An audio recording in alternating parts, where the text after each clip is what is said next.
This year's harvest is bountiful too. I'm grateful that the mountain Grandpa gave us produces such splendid truffles. I gazed at the harvested black truffles and muttered to myself. My dog Max enjoyed the scene alongside me. Now, what should I do with this unexpected bounty? Thinking this, Max and I began to descend the mountain. For now, I plan to find a Western cuisine restaurant and negotiate the sale of these truffles. My name is Mary. I'm 33 years old. Besides farming, I harvest truffles on 5 mountains inherited from my grandfather. I have an older brother, Jim. We lost our parents when I was 25.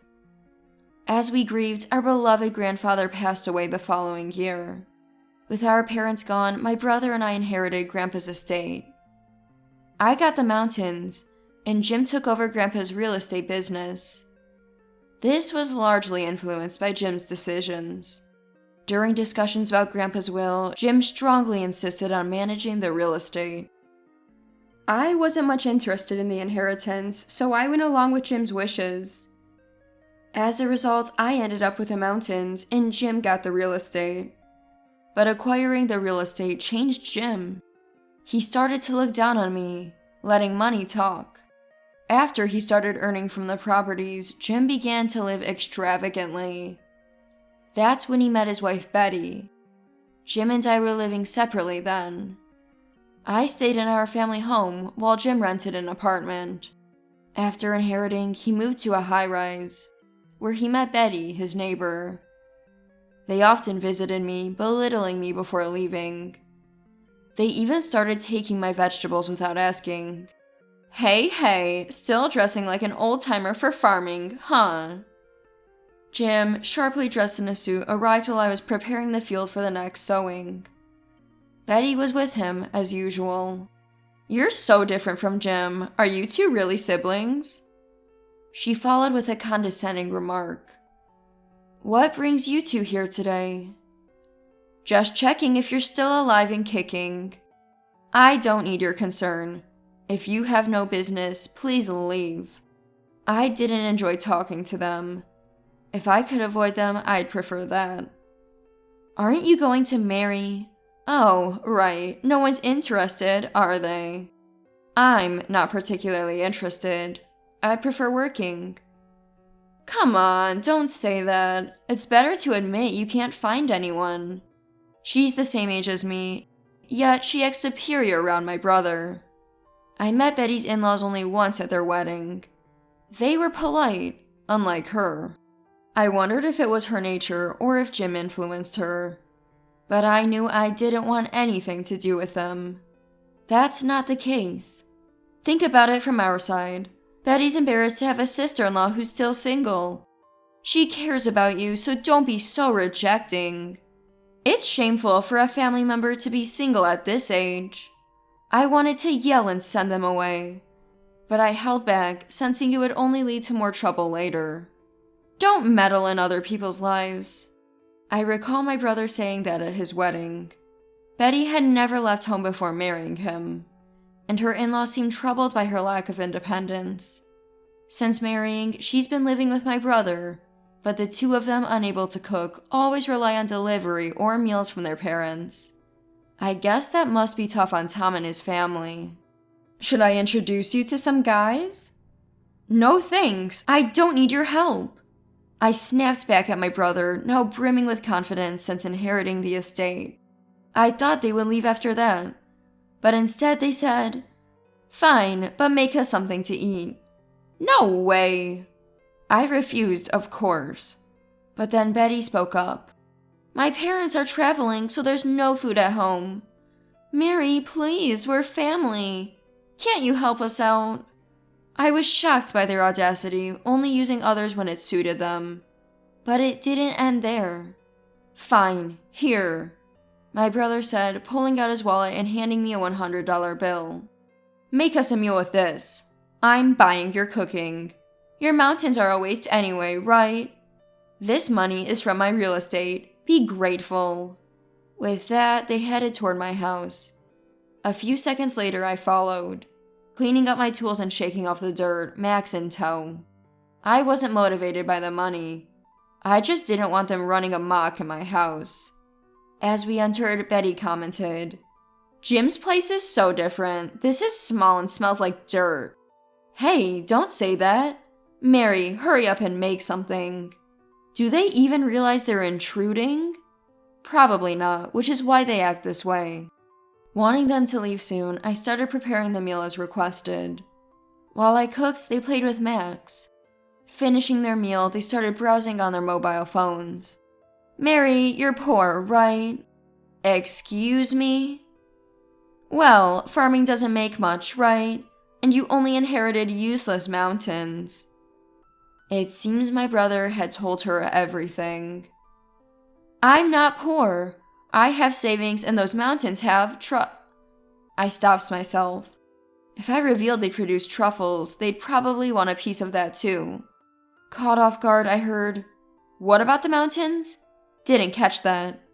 I quickly said, "Those mountains are precious gifts from Grandpa." Their disdain was clear as they sighed. Then Betty said to me, "Don't you dare show up at family events, you poor old woman." I was stunned, speechless. Slowly regaining my composure, I retorted, "Old woman? I'm the same age as you." She continued, "You don't look it. Straw hat, towel around your neck, muddy clothes. You're just an old woman working in the fields." "Betty, that's enough." My brother chided her, though he didn't seem too bothered. As I stood there, somewhat dazed, my brother continued, "Actually, Betty's brother is getting married. There are other events too, so we'd rather not have someone as poor as you involved." Sorry, Betty, didn't express it well. His apology was no consolation. Just another way to look down on me. Why do I have to endure this? I was more saddened than angered by their attitude. Is it because I own this mountain that I have to hear such unfairness? My brother started treating me like a lesser being after the inheritance. Would we have remained normal siblings if we hadn't inherited Grandpa's estate? That thought crossed my mind. "So, that's it.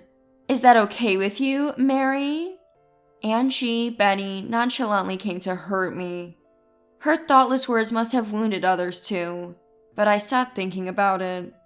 Arguing here was pointless. "Then, let's cut ties," I told them both. Initially shocked, they finally said, "Well, if you say so." "It's better for peace. No interference. That's best for both of us," they responded. Then they left my house, not realizing this incident would soon backfire on them. After they left, I started shipping the truffles I had stored. Several buyers were interested, and the price was satisfactory. Maybe I can make a living just from truffles. Honestly, when I first inherited the mountains, it was a hassle. But one day while walking, Max suddenly ran off and kept barking at one spot. Curious, I checked it out and found truffles. Since then, my mountains turned out to be an excellent environment for truffles. Maybe I should share some with my relatives? I began packaging some truffles separately as gifts for them, aside from those destined for restaurants. A week later, things took a dramatic turn. The home phone rang, and then my mobile phone. I decided to answer the home phone first. It was Tom. "Thank you for the truffles, Mary. It's amazing they come from the mountains you inherited. Those two seem to be in trouble, but it's good to see you living well." Tom thanked me and updated me on recent events, which were quite surprising. "I see. Thank you for letting me know." I politely thanked him and hung up. Checking my mobile phone, there were 5 missed calls from my brother. He didn't answer when I called back. Then, 5 minutes later, as Max began barking, a pale-faced Jim and Betty entered. "What's this all about?" Startled, I asked, but Jim blurted out without hesitation, "Please, help us." Having just spoken with Tom, I had an idea of what happened. "You found a flaw in your property, and fixing it is costly. All the tenants left, right?" "How did you know?" My brother had inherited the management of 3 apartments from our grandfather, but they were all bought when Grandpa was 60 years old. Naturally, they were quite old. 2 apartments had an occupancy rate of only 50%, but the third, being near the station, was fully occupied. However, a significant crack was found in the walls of that apartment. Consequently, due to this damage and general wear and tear, the tenants left en masse. This meant a significant loss of income for my brother. I heard it all from Tom, and that Betty has gotten into debt. I said, surprising her. You wanted a bag while shopping, didn't have the money, and impulsively borrowed from a loan shark, right? $6,000, wasn't it? And just then, the apartment issue came up, right? Her previous arrogance gone, she just nodded quietly. Don't you have savings, brother? You don't need to ask me for help. I had intended to cut ties with them. I didn't want to get involved, nor did I want any further dealings with them. Yet they had the audacity to break that vow. But now that they were here, I was at a loss. Well, I haven't told you, but I quit my job a while ago, after the real estate started bringing in money. I thought my savings were enough. Brother, I can't believe it. You worked at one of New York's top companies, right? I was astonished. He had been working in sales at a major electronics manufacturer with a decent salary. But he had quit without hesitation, blinded by the immediate gains. What about Betty's debt? I can't pay it. Then sell the bag you bought. When I suggested this, her face fell even more. It was stolen. I left it on a park bench for a moment. I couldn't help but laugh. Immediately, my brother scolded me. How can you laugh? Betty is suffering. Well, it's just one misfortune after another. And weren't we supposed to have cut ties? That's temporarily void. What a self-serving argument. I was appalled by their audacity. Please, lend us some money. No. I firmly rejected her plea. Then ask your in-laws for help. Before I could finish, my brother interrupted. Tom and his family are furious about this. They won't help us. So, you thought I would help you after we cut ties? Isn't that a bit too convenient? As I said this, my brother seemed to reach his limit and exploded. Why don't you share the truffles from Grandpa's mountain with us? Oh, you knew about that? Of course. Apparently some relative had told them. I had given truffles to both my parents' relatives and my in-laws. It wasn't surprising that the information leaked. Betty chimed in. That's so mean. Why would I give anything to people I've cut ties with?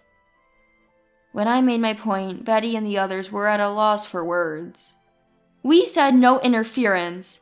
That's best for both of us. Betty, you said that, right? Yes, but... Betty responded weakly. My brother, too, looked unsure how to defend her. Why not look for a job? You're really going to abandon your own family? I'm not ashamed. You're not? The most shameful thing is how my brother has changed for the worse since the inheritance. It's embarrassing, as his sister. Your parents and I get along well. How do you think I should face them now? My brother grimaced and fell silent. Of course he would. Despite their closer relation to the in-laws, they refused to help them, while those in-laws are friendly with me. The complexity of emotions was evident. And living in adjacent high-rise apartments, falling this low must be even more embarrassing, right? We'll just take and sell truffles from your mountain. My brother resorting to drastic measures. But I coldly responded, That's theft.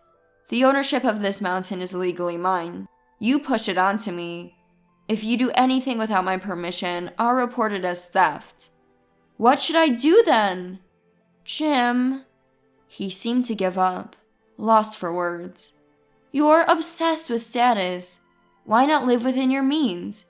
You have a background in a major company.